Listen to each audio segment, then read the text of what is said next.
Hello বন্ধুরা, ফিরে এসেছি আমরা রাসবেরি পাই 4 মডেল বি এই বোর্ডটা নিয়ে। এটা কি? এইটা একটা ছোট কম্পিউটার বোর্ডের মতো, যা ক্রেডিট কার্ডের মতো সাইজ।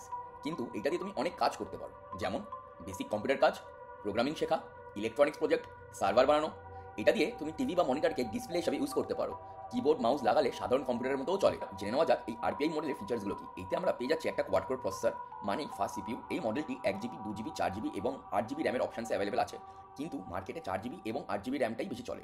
এতে আমরা দুটো ডুয়াল এইচডিএমআই পোর্ট পেয়ে যাচ্ছি, যাতে আমরা দুটো 4K মনিটর 60 এফপিএস কানেক্ট করতে পারি। এটাতে একটা অডিও পোর্ট পেয়ে যাচ্ছি, যেটা হচ্ছে 3.5 জ্যাক সাপোর্ট করে। দুটো ইউএসবি 2.0 পেয়ে যাচ্ছি, দুটো ইউএসবি 3.0 পোর্ট পেয়ে যাচ্ছি, একটা ইথারনেট পোর্ট পেয়ে যাচ্ছি। আর কি পাচ্ছি? এতে আমরা দুটো সিরিয়াল ইন্টারফেস পোর্ট পাচ্ছি। এই দুটোতে কি কানেক্ট হয়? এইটাতে কানেক্ট হয় ক্যামেরা, এটাতে কানেক্ট হয় ডিসপ্লে। এই আরপিআইতে আমরা 40 জিপিআইও পিনস পেয়ে যাচ্ছি। জিপিআইও মানে বুঝি আমরা general purpose input output pin. এই আরপিআইতে আমরা একটা মাইক্রোএসডি স্লট পেয়ে যাচ্ছি। এই মাইক্রোএসডিটার কাজ কি? এতে এর স্পেসিফিক ওয়েসটা বুট করানো আছে। আপনাদের আমার এই ভিডিওটি ভালো লেগে থাকলে আমার ভিডিওটি লাইক করতে এবং চ্যানেলটি সাবস্ক্রাইব করতে ভুলবেন না কিন্তু।